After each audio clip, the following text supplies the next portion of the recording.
There we go. Come out of that bush. Here we go.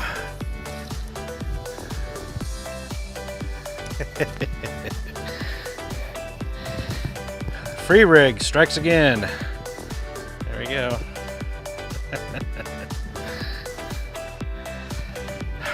Nice. Hey folks, Glenn May here with BassResource.com, and today let's talk about the free rig. Yeah, the free rig. This is really cool. It's something that's been around for a while. It's come from Asia. Actually, it started, I believe, in Korea. Made its way over to Japan, where fishing pressure is really high there.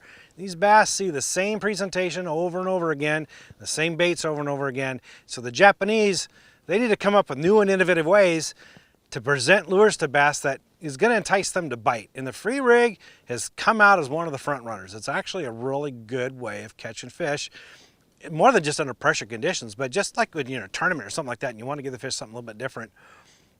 It really works well. I've been playing with it for a while now and I've really enjoyed it. I like throwing it. So let me talk to you a little bit about what that rig is, what it looks like, and how it works. Let's talk about some of the components and how to rig it, including the line, reels to use, that sort of thing. And then I want to talk about how to fish it and show you guys how to do it. There's a learning curve here, and I want to help you flatten that curve a bit so you can get to fishing and catch more fish. So let's dive right into it. What is the free rig? Well, basically it's just a hook at the end of a line, and above that is a weight that slides up and down the line. It's this, all right? This is the free rig. And as you can see, the line, or sorry, the bait goes up and down the line freely. That's part of the reason why it's called the free rig. But also the bait here on the back, it can move around easily. It can spiral downwards. It can dart, dive, lift up and down. It can move around freely. So hence the term free rig. Free moving bait, free moving bait, free moving weight. Okay. Now, it can be any hook. In this case, I'm just throwing a 3/0 EWG hook here, Gamakatsu, and on it I've got a Rage Bug. But you can use, this is what's so beautiful about it, is you can use any kind of hook, any size hook, any kind of bait. I don't know if I would use a stick bait with it, because a stick bait already free falls and it's got its own natural presentation. I'm not sure if it works so well with this. I haven't tried it yet with this, but I've tried lizards. I've tried, obviously, Rage Bugs. I've tried worms. I've tried a couple different other plastic baits that are out there, and they all seem to work really well with it. Because what happens is when you cast the weight out, the weight slides down the line as it's sinking, as it's going through the water column. This slides down. And when it hits the bottom, then this bait slowly comes down on its own. What's really cool about this is the bait, at first it's coming down the water column really fast, and then when it hits the bottom, it stops and changes speed and also changes direction and the way that it falls. It starts to do that spiral move or darting or swaying side to side. So it's going down quick and it stops. And then it does kind of this, right? That's something the bass haven't seen. Make a lure change direction and speed. So that's often where you get bit, because a bass will chase it, follow it down, not really willing to bite it, and then suddenly, bang, it stops and changes direction. Boom, triggers a bite. Whoa-wee. We are mad. We are mad, mad, mad.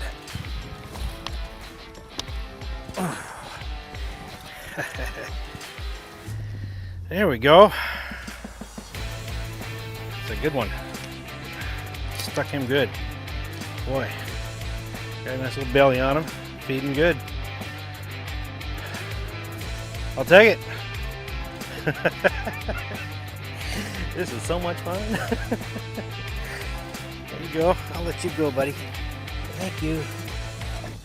So how do we rig this thing anyway? Well, as you can see, this bait here, this weight, it kind of looks like a drop shot weight, right? It kind of does. Well, yeah, it's not. Let me show you here. Let me show the difference with this thing. What you have here, so it's a cylinder weight Yes. But can you see that? There's a little loop there. A loop at the top. And that loop is where the line goes through. Now you might think, well, I can use a drop shot weight, right? Well, I have a drop shot weight right here. A little teardrop drop shot weight. Notice the line tie is different up here. It's more of a clip. And that line tie is designed for the line to slide up in that little tight part on the top and hold the weight in place, which is the opposite of what you want with the free rig. You want the free rig, you want this weight to slide up and down the line. So, you know, and it's got a little swivel here. I know you can't see me spin, but maybe you can see that. And I can spin this around. So it moves around freely. That's really critical because it enables it to slide up and down and it doesn't get hung up as much. Now, you might be thinking, okay, I want to just use a casting bait, right? It's got a loop at the top and that should work, right? Well, let me save you some time here. I actually tried it with a casting rig because I thought the same thing. A casting bait is more of a round size bait, round shaped bait, and I found that it gets hung up a lot. And it's picking up a lot of junk off the bottom, a lot of moss, algae. It picks up weeds. So I'm spending a lot of time picking that off rather than casting. And if I throw it around riprap, rocks and things, I was getting hung up a lot more. So I was spending more time unhooking it, getting it unsnagged, cleaning off weeds. And at the end of the day, that equates to a lot of casts that you just didn't make, which could mean less fish.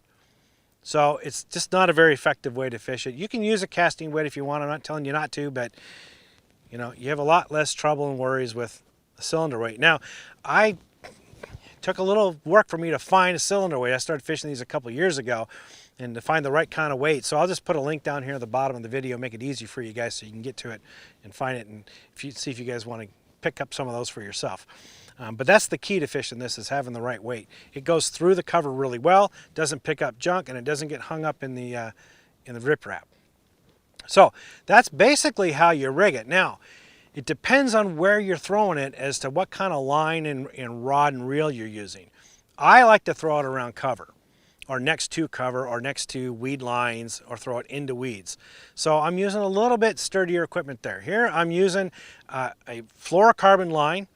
I'll use either, say, Invisix 15-pound fluorocarbon line. That's kind of a general purpose, all-around line. You can throw that around rocks, weeds, sticks, all that kind of stuff. I don't throw braid in this instance because braid doesn't hold up as well in rocks as fluorocarbon does. Braid actually can get nicks and frays and beat up easier than fluorocarbon. And I like the versatility of this bait. Of this whole rig, you can throw it anywhere you want to, and I want to be ready to throw it wherever I want to and not be worried about my line getting frayed or nicked. So I'm throwing 15-pound Invisix. If it gets really thick cover, heavier stuff, then I might up that a little bit, maybe use 17-pound Abrazix. That's a stronger line. But for all around, all purpose, throwing it anywhere, it'd be the 15-pound Invisix. With that, I'd be using an all-purpose rod. 7'1", 7'4", medium heavy, fast action tip rod.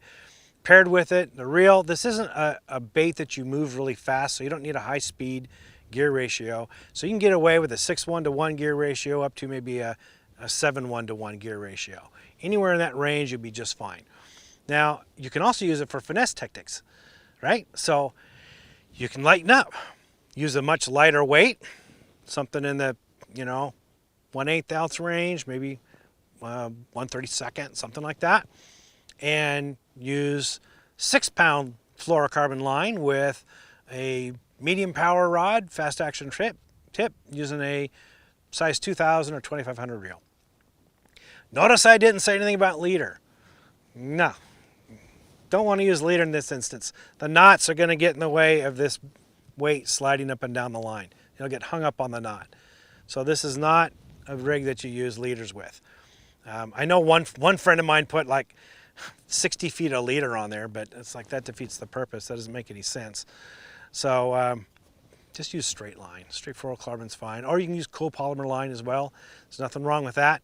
Again, 15-pound copolymer works just fine. But don't use leaders because you're going to inhibit the action of this bait and the weight, the bait behind it. Inhibit the action of the weight and the bait.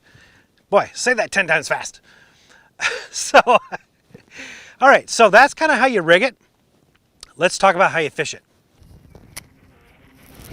Here we go.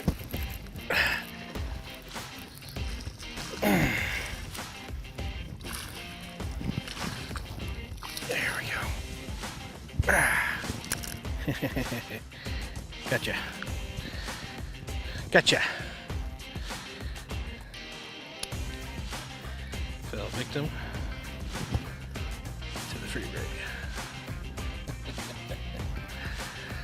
Oh, this is so much fun.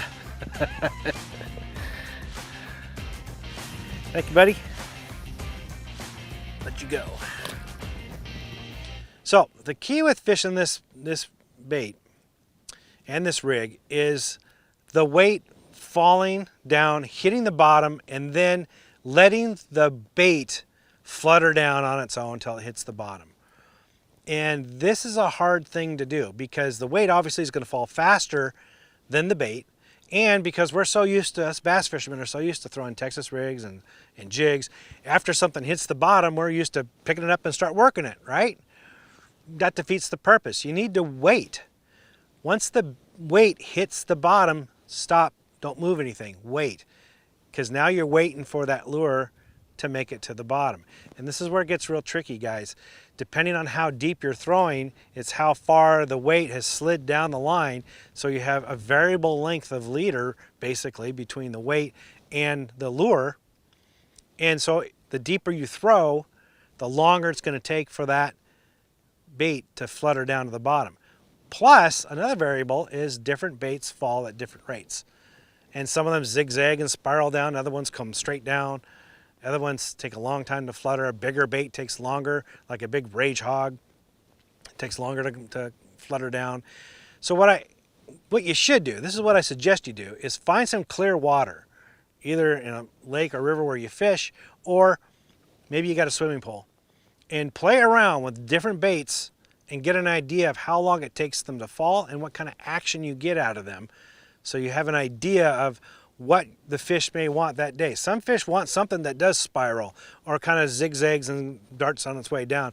Other times they want something that just kind of slowly sinks and falls kind of straight down. They want different actions. So understand how your different baits fall weightless, and the speeds they have will give you an idea of how long to wait once that weight hits the bottom, and you got to wait for that lure to make its way and hit the bottom. That's the key to fishing this thing, what makes it so difficult, but also so enticing and so good. So play around with that. I did, and it took me a while. Another thing to consider is when you're throwing it out there, deeper water, say deeper than 5 feet, you do have all this line out there. It's, you know, especially between the weight and the bait. And when a fish bites it, he doesn't feel any weight. Anything unnatural, he's not biting on a Texas rig where there's a weight right there. He doesn't feel any resistance from the line. So they hold on to it longer, which is great. But you gotta remember, there's a lot of line out there, and reel up that slack line before you set the hook. Don't make the mistake I made. So I forgot about that. And you know, I'm gonna show you this clip. And this is exactly what happened to me. I was throwing out about 8 feet of water, and the weight hit the bottom, and the fish hit it while the bait was falling, and I forgot to reel up all that slack. And so when I set the hook, you're going to notice a couple things. First of all, you're going to hear that line singing through the water. It almost sounds like my reel slipped. Matter of fact, you hear my wife mention that. She made it sound like my drag slipped. She thought for sure my drag was too light. I assure you guys, my drag was cinched down really tight. And what you hear is that line being picked up when I set the hook. The other thing you notice is when I set the hook, look how far back I bring that rod. I had to really, you know, it took half of that hook set was just bringing up the line, so I didn't really connect with the fish till I was already far back. So I had to go back even further to get a decent hook set. Even then, well, I almost didn't get that fish. Here, watch this clip. There we go. Oh, there you go. That was a slide of a hook job, though. Or a hook set, I should say. It slid pretty good.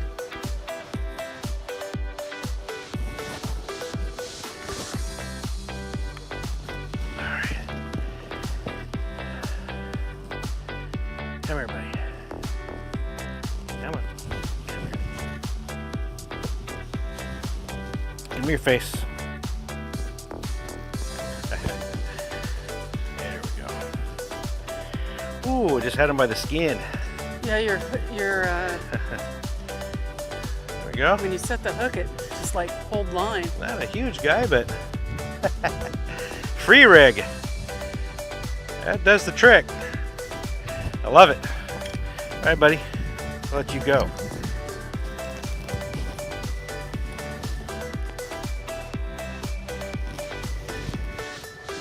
Off he goes.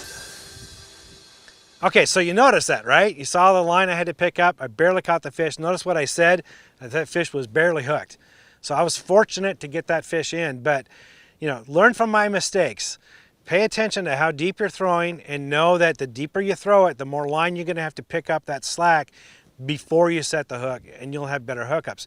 The beauty about this setup is that you do have this hook that's just out there all by itself. There's no weight in front like a jig head or anything like that in the way that's impeding the hook set. So you really do get good hook sets.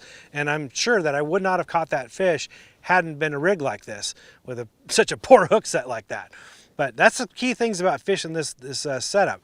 So guys, if you like what you're seeing, you like this video, please hit the subscribe button and be sure to hit the little bell signal, that little bell symbol, because if you do that, then I will send you a note and let you know right when a new video is posted. You'll be the first to see it before anybody else. So hit that subscribe and that bell icon.